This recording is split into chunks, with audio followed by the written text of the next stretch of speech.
கண்ணம் சிறு குழி விழி சிரிக்கின்ற வண்ணம்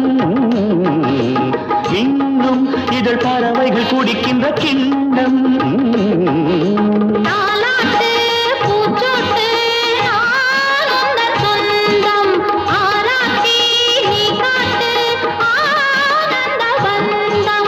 என் வீட்டு பச்சை கிளி இன்று என் தோழில் தொத்தும் கிளி இடமிருந்து வலமிருந்து என்னோடு வட்டமிடும் வண்ணக்கிளி